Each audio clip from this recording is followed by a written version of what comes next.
오늘 우리에게 주시는 하나님 말씀은 열왕기상 17장 17절 18절 우리 두 절 말씀 한 목소리로 읽도록 하겠습니다. 시작. 2일 후에 그 집주인 되는 여인의 아들이 병들어 증세가 심히 위중하다가 숨이 끊어진지라 여인이 엘리야에게 이르되 하나님의 사람이여 당신이 나와 더불어 무슨 상관이 있기로 내 죄를 생각나게 하고 또 내 아들을 죽게 하려고 내게 오셨나이까. 네. 오늘 본문을 보니까 시작하는 17절에 말하기를 집주인 되는 여인의 아들이 병에 들어서 위중하다가 숨지게 되었다라고 기록하면서 오늘 본문이 시작이 됩니다. 이 여인과 또 죽은 이 여인의 아들은 누구입니까? 이 하나님께서는 우리 어제 말씀 기억해 보시면 엘리야를 그릿 시냇가로 보내셨죠. 그리고는 까마귀를 통해서 아침과 저녁으로 먹을 것을 공급해 주셨습니다. 그 후에 하나님께서는 엘리야를 사르밧이라고 하는 곳으로 인도하시죠. 그곳에서 한 여인을 만나게 되고요. 엘리야는 여인에게 물 마실 수 있도록 물을 달라고 부탁을 하고 여인은 그러겠다고 순종했습니다. 그러나 엘리야는 이 상황들 속에서 여인에게 한 가지 부탁을 더 하게 되지요. 자신에게 먹을 빵을 좀 달라는 것입니다. 그러자 이 여인이 대답하기를 자신에게는 적은 양의 밀가루와 기름밖에는 없고 사실은 이걸로 빵 만들어서 먹고 아들과 함께 그냥 죽을 참이었다라고 아주 절망적인 고백을 하게 되죠. 이 여인은 과부였었습니다. 과부는 그만큼 삶의 기본권이 보장되어 있지 않은 시대를 살아가는 자들이었었고요. 살아감에 대한 소망이 없었고 가뜩이나 주변의 환경은 비까지 내리지 않아서 먹을 것조차 풍족하지 않으니 그냥 아들과 함께 목숨을 끊어야겠다라는 생각을 가지고 있었던 것입니다. 그러나 이 여인은 엘리야의 부탁에 순종하게 되고 성경은 기록하기를 비가 다시 내리게 되는 그날까지 이 여인에게서 밀가루와 기름이 끊이지 않는 복을 하나님께서 허락하셨다라고 기록하고 있습니다. 인생에 전혀 소망이 없는 그녀에게 뭔가 한 줄기 빛이 생겼습니다. 소망이 생겼단 말입니다. 가난에 허덕이던 그녀에게 가난이 사라지지 않을 수도 있다라고 하는 희망이 생기기 시작한 것입니다. 그런데 이 일이 있은 후에 성경은 충격적인 상황을 기록하고 있는 것이죠. 17절 다시 한번 읽을까요? 시작. 2일 후에 그 집 주인 되는 여인의 아들이 병들어 증세가 심히 위중하다가 숨이 끊어진지라. 소망이 없던 얼마 전만 해도 이 아들과 함께 그냥 죽어야겠다라고 하는 마음뿐이었습니다. 소망이 없었고 빛이 없었기 때문입니다. 그러나 더 이상 그녀에게 죽을 이유가 사라지게 된 것입니다. 이제 살만해졌습니다. 주의 종을 잘 섬겨준 그 중심 때문에 희망과 소망이 하나님으로부터 복처럼 내려진 상태입니다. 그런데 안타깝게도 이 시점에 아들이 병들게 되고 아들이 죽어버린 것입니다. 사랑하는 여러분, 우리는요 은혜 받는 시기 참 조심해야 됩니다. 하나님 말씀이 꿀송이같이 떨어지고 내 삶에 작은 변화가 생기려 하는 그 시점에 사실 우리는 긴장하고 조심해야 됩니다. 내가 은혜를 받고 내 인생에 빛이 생긴 것 같으니 좋은 일만 일어나고 그 다음에도 하나님의 축복만이 계속 일어날 것 같지만 살아보면 꼭 그렇지만은 않더라는 것이죠. 인생에 아무리 은혜를 받고 아무리 축복을 받고 내 마음이 평안해졌다 할지라도 여전히 시험은 찾아오게 되고 내 믿음을 방해하고 내 믿음을 유혹하는 시련과 환경은 곧바로 또 찾아오더란 말입니다. 제가 신학교 가기 전에 성악 공부하던 시절에 공부하면서 절실하게 깨달았던 진리가 하나 있는데요. 그게 뭐냐면 이 사람이 노래하는 직업을 가졌다고 해서 매일같이 입만 벌리면 아름다운 노래가 흘러나오는 것은 아닙니다. 어떤 날은 노래를 해보면 컨디션이 너무 좋지가 않아서 노래하기가 힘들고 노래 한 소절 부르기도 참 짜증나고 힘든 날이 있습니다. 그런데 또 어떤 날은 진짜 입만 벌리면 아름다운 소리로 편안한 몸으로 노래가 너무 잘 나와서 노래할 때 참 신이 날 때가 있습니다. 근데 참 재미난 것은 노래가 잘 나오는 날은 신이 나니까 연습을 해도 1시간을 하고 2시간을 하고 3시간을 하고 4시간을 해도 연습하는 게 즐겁고 참 좋습니다. 그러다 보면 아무리 노래가 잘 나오는 상황이라 할지라도 서너 시간 연습하는 것이 성대에 무리를 주게 되다 보니까 그 다음날 아침에 일어나면 목소리가 쉬어 있어요. 어제 노래가 그렇게 잘 되어서 신나게 노래를 부르고는 그 다음날이 되어서도 그대로 아름다운 목소리로 노래할 수 있을 줄 알았는데 그 전날 기쁜 나머지 신난 나머지 너무나 무리를 해서 아침에 제 귀에 들려오는 것은 제 자신의 쉰 목소리뿐입니다. 그럼 어떻게 하면 될까요? 노래가 잘 나오는 날이라고 신나게 연습을 하면 안 되는 것일까요?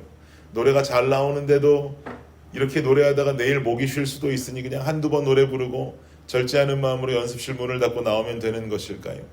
그렇지 않더라고요. 참 신기한 것은 노래가 잘 나와서 무리하게 노래를 부르고 연습을 하다가 상한 목은 목소리가 다시 돌아왔을 때 그 이전보다 노래하기가 훨씬 편해지는 것을 느낄 수가 있습니다. 이게 제가 노래 공부하면서 느낀 진리입니다. 왜냐하면 그만큼 성대 근육을 올바르게 사용을 해서 무리하며 연습하면서 쉰 목이기 때문에 회복이 되면 그 근육이 더 좋은 근육으로 만들어지고 자리 잡고 있게 되는 것이죠. 이 진리를 깨닫고 난 뒤에는 노래 연습을 하다가 목이 상하면 그 목이 다 나을 때까지 괜시리 기대하는 마음으로 기다리게 됩니다.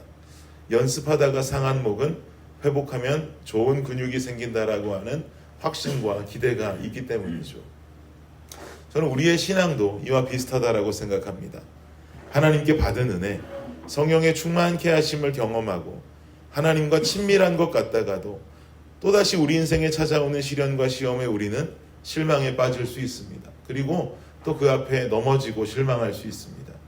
그러면 우리 마음속에 자연스럽게 드는 생각은 왜 하나님이 나를 버리실까?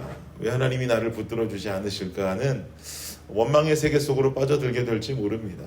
저도 수차례 경험했던 일들입니다. 그러나 우리는 은혜 후에 찾아오는 시련의 시간을 하나님 안에서 견뎌내고 기대하는 것이 중요합니다. 이렇게 견디는 시험의 시간은, 시련의 시간들은 나에게 영적인 근육을 단련하게 해줍니다. 내가 더 강한 사람이 되어 있을 수 있습니다. 내가 더 성숙한 신앙인이 되게 됩니다.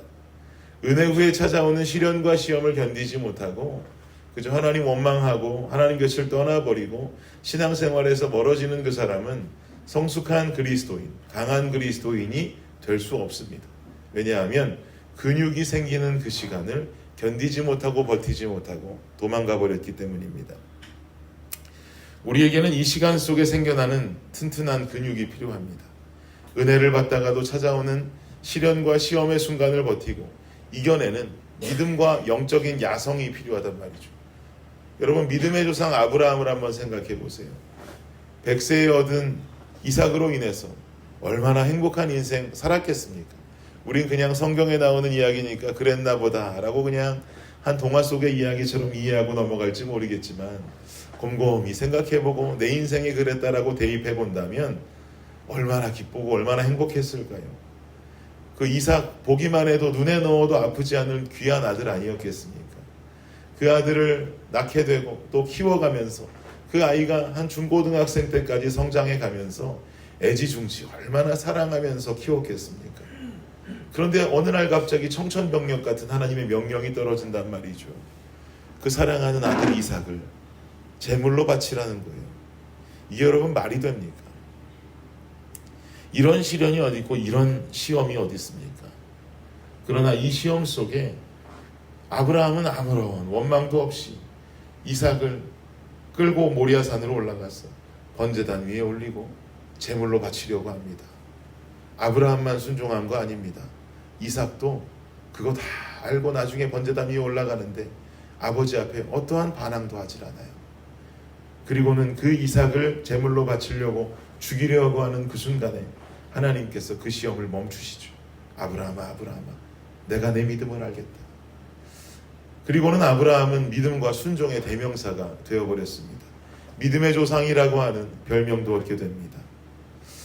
여러분, 아브라함이 믿음의 사람 되게 함은 인생의 어떤 순간입니까? 이삭을 낳았다고 기뻐하면서 나에게 100세 이런 아들이 생겼노라고 주님 주신 축복이라고 말하면서 하나님 앞에 찬양하고 경배드린 그때 그 기쁨의 신앙이 아브라함을 믿음의 사람 되게 만든 것입니까? 그렇지 않더라고요. 이 말도 안 되는 시험의 순간을 순종으로 지나게 될 때 하나님께서 그 사랑하는 아들 이삭을 바치라고 했을 때 이런 시험과 이런 시련이 어디 있겠냐라고 우리도 생각하는 그런 어려운 순간 속에 그 순간을 순종함으로 믿음으로 지나갈 때 아브라함은 그제서야 믿음의 사람이라고 하는 칭호를 얻게 됩니다. 하나님 앞에 칭찬을 받게 되었다라고 하는 것을 우리는 함께 기억해야 됩니다. 사랑하는 성도 여러분, 은혜의 시간을 지나고 찾아온 시험과 시련의 순간 속을 살아가고 계십니까? 우리는 지금 살아가지 않는다 할지라도 언제든 은혜의 순간을 지나 또 시련을 만나고 또 그러다가 은혜의 순간을 지나 또 시험을 만날 때가 있습니다. 그 시간이 나를 믿음의 사람으로 만들어낸다는 것입니다. 믿음의 야성과 영적인 근육을 기르게 해준다는 것입니다. 시험과 시련은 한 번 찾아오고 끝나지 않습니다. 그러니 지금 근육을 기르지 아니하고 영적인 야성을 길러내지 않는다면 이번 시련에 넘어지고 또 그 다음번 시련은 더 쉽게 넘어집니다. 그 다음번 시련은 더 쉽게 넘어지겠죠. 내 인생에 언젠간 쥐도새도 모르게 하나님이라는 존재는 사라질지도 모릅니다. 그러면 강한 신앙인이 될 수가 없겠죠. 지금도 그 근육과 야성을 만들어내시고 또 찾아오는 시련의 상황 속에 더 강한 근육과 야성을 만들어내십시오. 두려워하지 마십시오. 그래봤자 우리 인생 하나님 손 안에 있습니다. 그가 나를 푸른 초장에 누이시며 쉴만한 물가로 인도하십니다. 그러니 우리가 고백할 만한 이야기는 여호와는 나의 목자시니 내게 부족함이 없으리로다라고 선포할 수 있어야 하는 것입니다.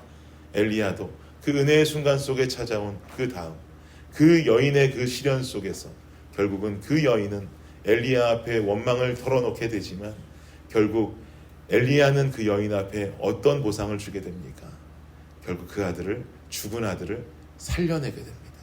결국은 은혜와 시련과 그 다음은 또다시 은혜의 순간이 다가오니 우리는 그 은혜의 순간을 기대하면서 푸른 초장에 누이시는 주님을 기대하고 기도하면서 여호와는 나의 목자시니 내게 부족함이 없으십니다. 주님이 이기십니다. 주님이 이뤄내십니다. 라고 하는 이 진리를 신뢰하고 진리를 선포하며 살아갈 수 있는 저와 여러분이 되시기를 예수 그리스도의 이름으로 축복합니다. 기도하겠습니다. 그가 나를 푸른 초장에 누이시며 쉴만한 물가로 인도하십니다. 우리의 인생은 험한 곳을 살아도 행복한 곳을 살아도 그래봤자 주님 손 안에 있습니다. 주님께서 만들어 두신 그 울타리 속 하나님과 함께 지내는 하나님의 목장 속에 있는 줄을 믿습니다. 그러니 우리가 두려운 곳을 지난다 할지라도 물 가운데를 지난다 할지라도 불 가운데를 지난다 할지라도 지키시는 주님을 의지할 수밖에 없고 우리 삶이 평탄하다 할지라도 하나님을 바라보며 감사의 고백을 할 수밖에 없는 줄을 믿습니다. 여호와는 나의 목자시니 내게 부족함이 없습니다. 여호와는 나의 목자시니 내게 부족함이 없습니다. 이 다윗의 고백이 우리의 고백이 되어지고 우리는 그저 주님께서 빚어주시고 만들어 가시는 인생의 곳곳에 나오는 어떨 때는 높은 곳과 어떨 때는 그 낮은 곳을 감사함으로 주님과 함께 걸어갈 수 있는 믿음의 사람이 되게 하여 주옵소서. 그곳을 지나가며 우리도 언젠가는 아브라함처럼 칭찬을 듣고 우리도 믿음의 사람이라고 주님께 칭함받는 그런 귀한 주의 자녀들이 되게 하여 주시옵소서. 감사합니다. 이 모든 말씀 예수 그리스도의 이름으로 기도드립니다. 아멘.